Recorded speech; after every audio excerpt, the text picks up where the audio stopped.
우리 예수님 부활하셨습니다. 부활하사 막달라 마리아에게 나타나신 그 현장에서 지난주에 다 보지 못한 부분을 마저 보고자 합니다. 14절 말씀에서 마리아는 예수님을 보았지만 자기가 본 자기 눈앞에 서 계신 그분이 예수님이신 줄을 알지 못했습니다. 예수님께서 자기를 알리실 때에는 사람이 예수님을 먼저 알아보는 것이 아닙니다. 예수님께서 원하시면 자신을 열어서 인간에게 알게 하시는 것입니다.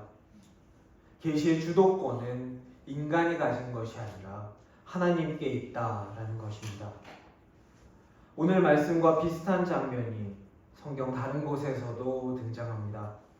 요한복음 21장 4절에서 예수님은 디베랴 호수에서 고기 잡고 있는 제자들에게 나타나십니다. 하지만 제자들은 거기서 자기를 부르시는 그 사람이 예수님이시라는 것을 알아보지 못합니다.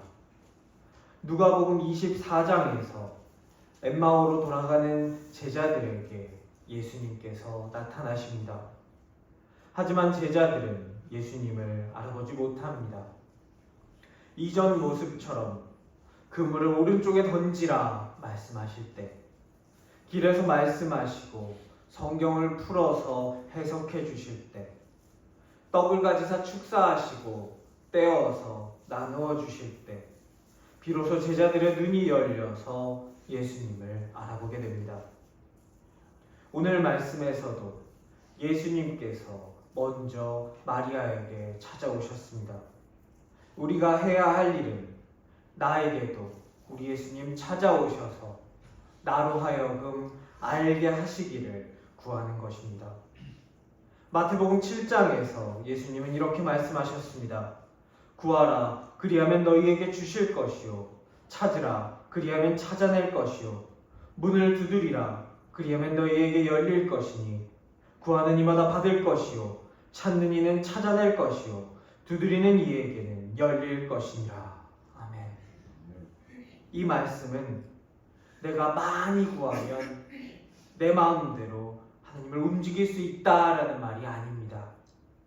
내가 노력하면 내 노력으로 내가 하나님을 발견할 수 있고 내가 뭔가 진리를 깨달을 수 있다라는 말씀도 아닙니다. 하나님은 내가 조종할 수 있는 대상이 아닙니다. 그렇다면 하나님이 그런 분이시라면 나는 아무것도 안 해도 되지 않는가? 하나님이 뭔가 하시면 그때 내가 하면 되지 않겠는가? 라고 생각할 수 있습니다. 하지만 그것도 아닙니다. 진리는 내가 내 노력으로 나의 하나님을 내 마음대로 할 수 있다라고 생각하는 오만에도 하나님이 혼자 다 하시니 나는 아무것도 할 게 없다. 내가 하는 것은 아무 의미도 없다라는 무력에도 있지 않습니다. 하나님은 스스로 드러내십니다. 그 드러내심은 구하고 찾고 두드리는 사람에게 열립니다. 2026년 부활의 기쁨을 누리는 우리는 구하고 찾고 두드려야 합니다. 그것이 힘써 하나님을 아는 것입니다. 하나님을 간절히 알기 원하는 우리에게 열어서 계시해 주시는 하나님의 은혜가 임하시기를 축원합니다. 17절에서 예수님은 나를 붙들지 말라고 마리아에게 말씀하셨습니다. 오해하기 쉬운 말씀입니다. 이 말씀에 관해서 흔히 하는 오해 첫 번째는 예수님을 만지면 안 된다라는 것입니다. 뭔가 우리의 상태와 다른 어떤 새로운 상태이기 때문에 만지면 안 되는 건가라고 착각할 수 있습니다. 하지만 뒤이어 등장하는 27절 말씀에서 예수님은 도마에게 말씀하십니다. 도마에게 이르시되 내 손가락을 이리 내밀어 내 손을 보고 내 손을 내밀어 내 옆구리에 넣어보라. 실제 만져보라고 말씀하십니다. 물리적으로 만져서는 안 된다라는 것이 17절 말씀의 핵심이 아니라는 것입니다. 두 번째 오해는 마리아의 사랑이 뭔가 틀렸거나 잘못되었거나 혹은 그가 합당하지 않은 사람이라 만지지 못하게 명령하셨는가라는 것입니다. 마리아의 행동은 잘못되지 않았습니다. 그의 행동은 예수님을 향한 마리아의 순수한 사랑의 표현입니다. 여기서 만지지 말라라고 하신 것은 그 사랑이 문제가 아니라 이제 뒤이어서 설명할 바뀐 사랑의 방식 때문입니다. 나를 붙들지 말라라는 말씀은 크게 두 가지 의미를 가집니다. 첫 번째 의미는 예수님의 명령이 급박하다, 급박한 명령이다라는 것입니다. 부활하신 예수님은 마리아에게 사명을 맡기십니다. 가서 형제들에게 전하라라는 것입니다.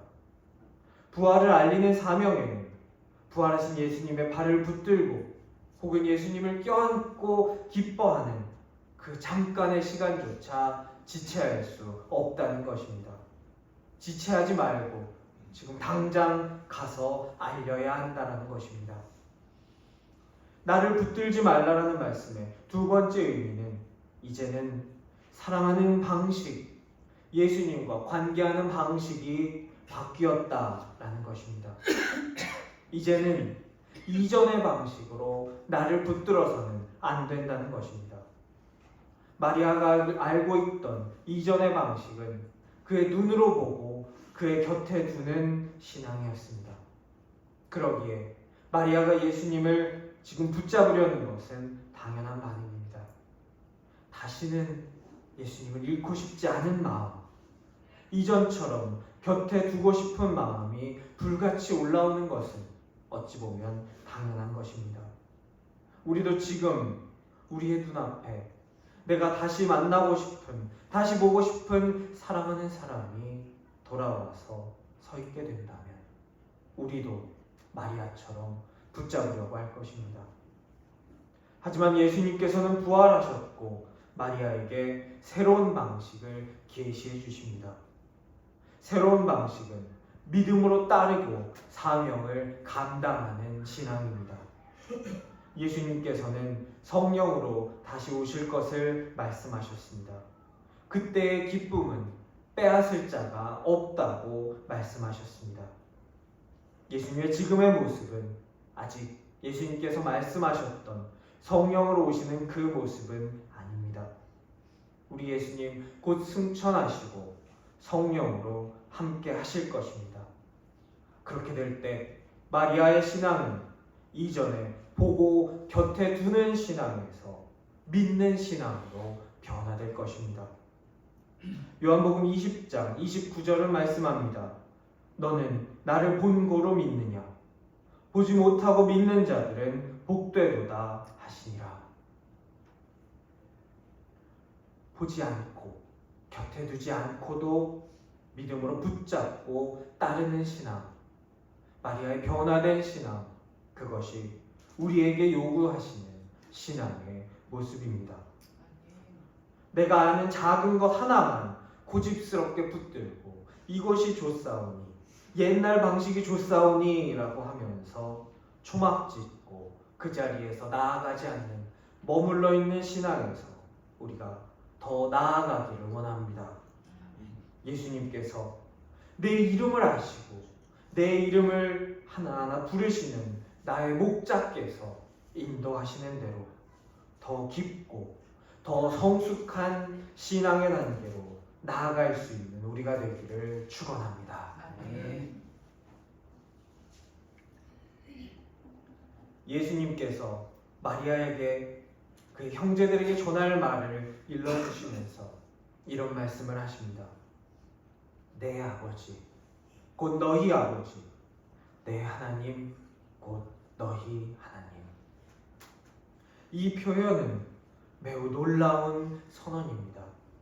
예수님은 하나님을 나의 아버지만이 아니라 너희 아버지라고 지금 부르게 하십니다.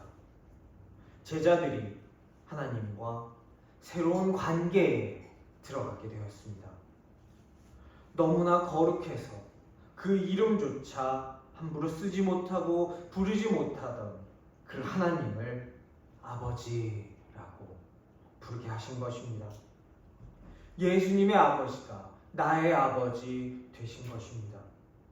이 예수님의 이 말씀은, 이 선언은 요한복음 맨 앞부분의 약속의 성취입니다. 요한복음 1장 12절, 영접하는 자, 곧 그 이름을 믿는 자들에게는 하나님의 자녀가 되는 권세를 주셨으니, 이 약속이 예수님의 순환과 죽음과 그리고 부활로 이제 성취되었습니다. 오늘 예수님의 이 말씀은 부활이 무엇을 바꾸었는지를 우리에게 말씀해주고 있습니다. 부활 이전의 하나님은 거룩하신 분, 막연히 멀리 계신 절대적인 어떤 분이었습니다. 인간은 그런 하나님과 자기의 죄로 인해서 단절된 존재였습니다. 그러나 부활 이후 하나님은 나의 아버지가 되십니다. 나는 그분의 자녀가 됩니다.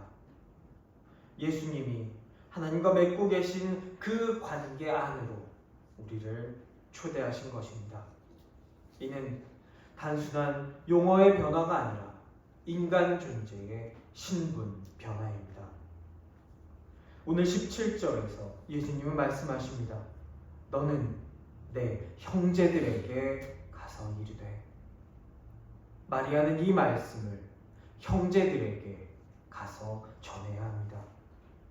제자들이 종이 아니라, 단순히 제자가 아니라 이제 형제라고 불림받게 됩니다. 예수님의 부활은 우리를 하나님과 한 가족으로 묶으신 사건입니다.